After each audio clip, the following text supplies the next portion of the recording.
मेरा नाम नेहा है। मेरे माँ बाबा मुझे बचपन में ही छोड़कर इस दुनिया से चल बसे। उस वक्त मेरी उम्र मुश्किल से 8-9 साल थी। माँ बाबा के जाने के बाद मैं अपने चाचा के साथ एक कच्ची सी बस्ती में रहती थी, जहाँ हमारा एक छोटा सा मकान था। मेरे चाचा की कोई औलाद ना थी, तो उन्होंने औलाद की खुशी खातिर मुझे अपने साथ रख लिया। मेरी चाची थोड़ी सख्त मिजाज की औरत थी और अंकल को अपने पैर की धूल बनाए रखती थी। हमारा एक ही मकान था, वह भी गंदा पड़ा रहता। चाची घर की सफाई तक नहीं करती थी। मुझे गंदगी से नफरत थी, तो मैं हमेशा साफ सुथरा बनाए रखती थी। बल्कि यूं कहूँ तो घर का सारा काम मुझसे ही करवाती। चाची तो पूरा दिन सजी संवरी बैठी रहती थी। मेरी चाची से तंग आकर लोगों ने घर पर आना तक छोड़ दिया था। चाचा के हालात तो ऐसे थे कि लोगों का कर्ज नहीं चुका सकते थे। जब लोग अपना दिया कर्ज मांगने आते तो चाची उनसे झूठ बोल देती कि वह घर पर नहीं है। एक दफा तो उन्होंने मेरे बारे में यह भी कह दिया था कि इसे कैंसर है और इसके इलाज तक के पैसे नहीं है, आपका कर्ज कैसे चुकता करें। घर में इस तरह का माहौल देखकर मैं बहुत डर सी जाती। जब मैंने जवानी में कदम रखा, तो मैं और भी खूबसूरत हो गई थी। एक दिन जब मैं नहाकर बाहर निकली तो मैंने देखा कि चाची मेरे बदन को बहुत गौर से देख रही थी। मैंने पूछा, आप मुझे इस तरह क्यों देख रही हो? वह कहने लगी, मालूम ही नहीं हुआ इतनी जवान हो गई। जब तुम्हें लेकर आए थे, तो उस वक्त तुम 8 साल की थी। मैंने कहा, आप सही कह रही है, वक्त के साथ जवान तो होना ही था। मैं हैरान तो इस बात से थी कि चाची आज मुझे दूसरी नजर से देख रही थी। उन्होंने कहा, अब तो तुम्हारी शादी भी करनी होगी, कब तक जवान लड़की को घर में रख सकते हैं? मैंने कहा, मुझे अभी शादी नहीं करनी, मेरी उम्र ही क्या हुई है। मेरी चाची ने कहा, तुम्हें बड़े लाड प्यार से पाला है। मुझे तो औलाद का सुख नहीं मिल पाया, लेकिन मैंने तुम्हें हमेशा से अपनी औलाद माना है। मेरी चाची बहुत ही अय्याश किस्म की औरत थी, लेकिन उसने कभी मेरा बुरा नहीं सोचा था। हमेशा मुझे अपनी सगी बेटी की तरह प्यार दिया, मगर उनका बोलने का तरीका थोड़ा अलग था। मुझे चाची के साथ रहने में कोई परेशानी नहीं थी, लेकिन उन्होंने मुझे कभी घर से बाहर नहीं जाने दिया।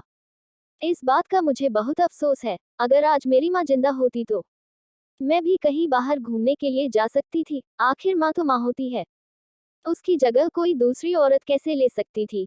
मेरी चाची ने मुझसे कहा, मैं किसी काम से दूसरे गांव जा रही हूँ, शायद मैं कुछ दिनों तक वापस नहीं आऊंगी, तुम अपने चाचा के साथ घर पर ही रहना।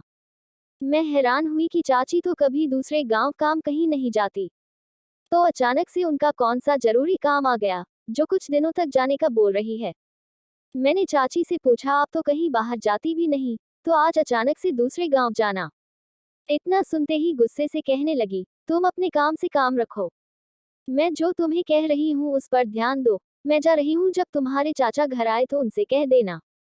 यह कहकर घर से निकल गई। घर में मैं अकेली थी, तो सोचा जब तक चाचा जी काम से वापस नहीं आते, उनके लिए खाना बना लेती हूँ। शाम को जब मेहनत मजदूरी करके घर आए तो पूछा, तुम्हारी चाची कहीं नजर नहीं आ रही? तो मैंने उनसे कहा, चाची घर पर नहीं है, वह किसी काम से दूसरे गांव चली गई और कहकर गई है कि मैं कुछ दिनों बाद वापस आऊंगी।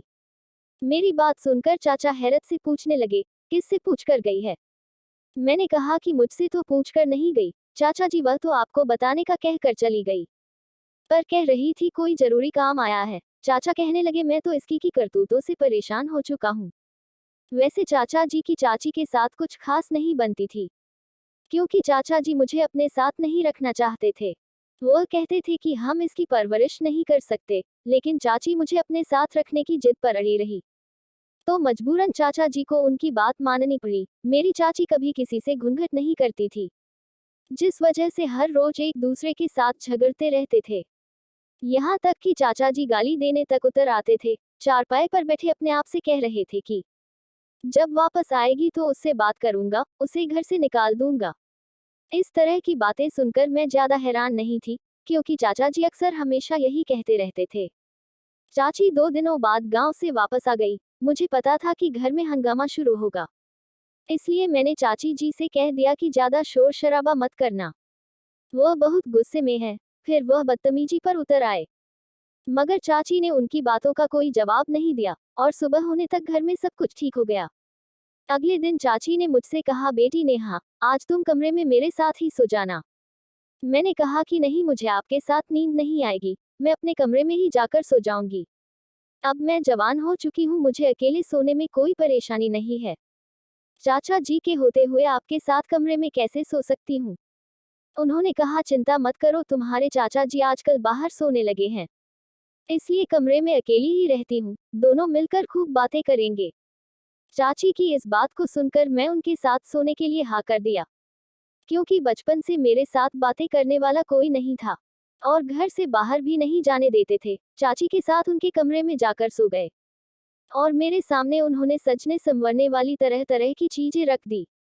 मुझे उनसे यह उम्मीद नहीं थी। उन्होंने कहा, मैं यह सब चीजें तुम्हारे लिए गांव से लेकर आई हूँ। यह सुनकर मैं बहुत खुश हुई, क्योंकि चाची ने आज तक मुझे कोई भी चीज खरीद कर नहीं दी थी। ऐसी बातें करते करते पता ही नहीं चला कि मुझे कब नींद आई, लेकिन जैसे ही सुबह मेरी नींद से आंख खुली तो मैं हैरान थी, क्योंकि दोपहर के 1 बजे बज रहे थे और मैं तो हमेशा सुबह दिन निकलने से पहले ही उठ जाती थी। जल्दी से उठकर चाची के पास गई और कहा कि मुझे आज क्या हुआ, जबकि मैं तो सवेरे जल्दी उठ जाती थी। उन्होंने कहा कि हमें बातें करते करते रात काफी हो चुकी थी, इसलिए तुम्हें नींद आ गई थी। मैंने तुम्हें जगाने की बजाय सोचा कितने सालों बाद इतनी सुकून से सोई है। अपनी चाची के मुंह से ऐसी बातें सुनकर मैं हैरान रह गई, क्योंकि मैं जवान हुई थी तो घर की सारी जिम्मेदारियां मुझ पर थोप दी। मुझे उठने में जरा सी भी देर हो जाती तो घर में कामों को लेकर नाचने लगती। फिर आज उनको मुझ पर इतना तरस कैसे आ गया? मैंने चाय पी और इसके बाद घर के कामों में बिजी हो गई। तभी अचानक से चाची कहने लगी कि यह क्या कर रही हो? मैंने कहा कि झूठे बर्तन साफ कर रही हूँ। घर के बाकी काम तो आपने मेरे उठने से पहले ही निपटा लिए। उसने कहा कि नहीं करना है, मैं खुद कर लूंगी, तेरे हाथ गंदे हो जाएंगे। तुम अपने कमरे में जाकर आराम करो। मैंने सोचा आज इसको हो क्या गया, तभी कहने लगी, आज से घर का कोई काम नहीं करेगी, खड़ी होकर अपने गंदे हाथों को साफ कर ले और जाकर कमरे में बैठ जा और सुन, शाम को नहाने के बाद मेरी लाकर दी हुई चीजों से खुद को तैयार कर लेना। मुझे आज इस तरह का बर्ताव देखकर अजीब लग रहा था, लेकिन मुझे सजने संवरने का मौका मिल रहा था, तो मैंने कोई सवाल जवाब नहीं किया। खुश होकर अपने कमरे में चली गई और बिस्तर पर लेटकर सोचने लगी, आखिर मेरे लिए यह सब क्यों कर रही है? और जब से मेरी चाची के साथ सोई थी, तो सुबह मेरी तबीयत बिगड़ चुकी थी। मेरा जिस्म भी जोरों से दर्द कर रहा था। फिर सोचा शायद एक ही बिस्तर पर चाची के साथ सोने की वजह से करवटें नहीं बदल पाए, इसलिए यह सब हो रहा है। मैंने यह बात अपनी चाची को बताई और कहा कि मैं आज अपने कमरे में जाकर सो जाती हूँ। उन्होंने कहा, बस इतनी सी बात है, आज तुम अपनी चारपाई मेरे कमरे में ले आना। अब जाओ और जल्दी से तैयार हो जाओ।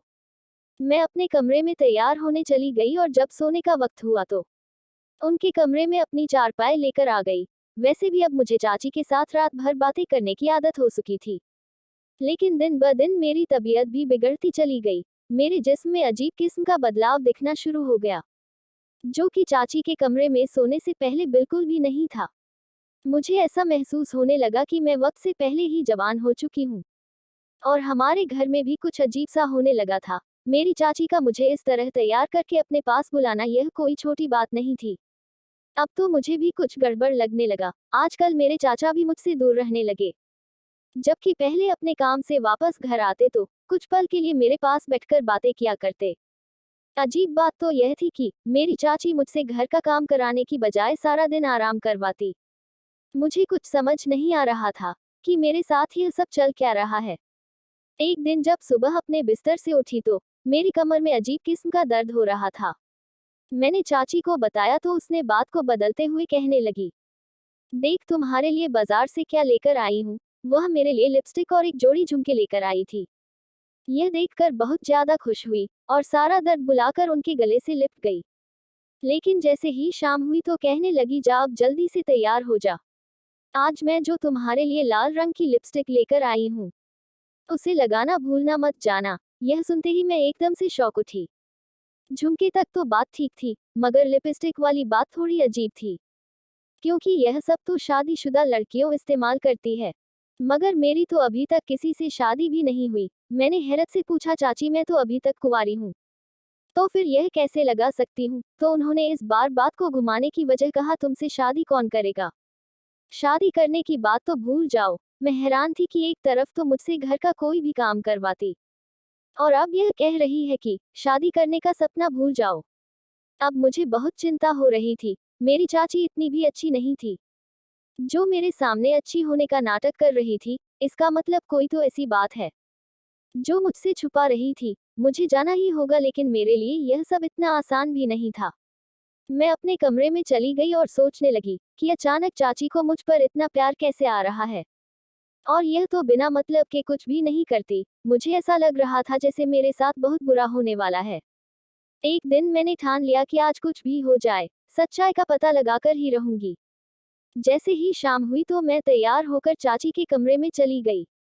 कुछ देर बाद चाची मेरे लिए दवाएं लेकर आई और कहने लगी, मैं तुम्हारे चाचा को खाना देख कर आती हूँ, तब तक तुम अपनी दवाएं खा लेना। चाची मुझे हर रोज दवाएं खिलाती, क्योंकि मेरी तबीयत बिगड़ती ही जा रही थी। उनको खाने के बाद पता नहीं मुझे कब नींद आ जाती, और सुबह जब मेरी आंख खुलती तो एक अजीब सा दर्द महसूस होता।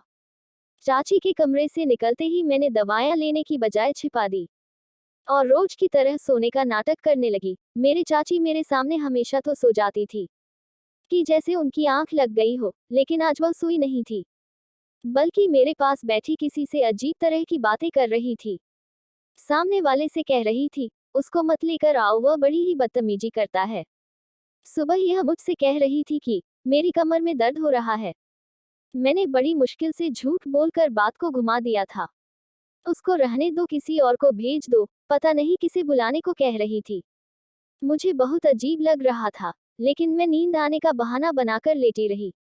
साथ में यह भी कह रही थी, इस बार पूरे 50,000 लूंगी। इसका अभी बिगड़ा ही क्या है, अभी तो जवानी आई है, मानती हूँ इसकी अभी उम्र कम है। आप चिंता मत करो, बेहोश होती है तो क्या हुआ, लड़की की सांसें तो चल रही है। चाची की इस बात को सुनकर मैं बहुत डर से गई। अब तो मुझे भी समझ आने लगा और मैं बुरी तरह से घबरा रही थी कि अब मेरा क्या होगा। तकरीबन रात के 11 ही बजे थे। मेरी चाची मेरे बगल से उठकर बाहर चली गई और कोई अनजान आदमी कमरे में दाखिल हुआ तो मेरी आंखें खुली, और जब वह आस्था आस्था मेरे नजदीक आया तो मेरी डर के मारे सीखें निकल पड़ी। लेकिन रात काफी हो चुकी थी, इसलिए बस्ती वाले सब सो चुके थे। दरवाजा भी चाची ने बाहर से बंद कर दिया था। मुझे उस आदमी ने जबरदस्ती पकड़कर बिस्तर पर लेटा दिया। तभी चारपाई के पास पड़ा पानी का मग मेरे हाथ में आया। वह पानी से भरा उस आदमी के सर पर दे मारा। सर में चोट लगने से वह बेहोश होकर वह बिस्तर पर गिर पड़ा। तभी मग के लगने की आवाज सुनकर चाची जल्दी से अंदर आई। हैरानी से मेरी तरफ देखकर कहने लगी, यह क्या कर दिया तुमने? मैं चाची को जोर से धक्का देकर कमरे से निकल गई और दरवाजे को बाहर से लॉक कर दिया। चाचा जी के पास जाकर उनको जगाने की कोशिश करने लगी, लेकिन चाची ने शायद इनके खाने में भी नींद की गोलियां मिला दी थी। कुछ देर कोशिश करने के बाद चाचा को कुछ होश आया और उनसे सारी बात कह दी।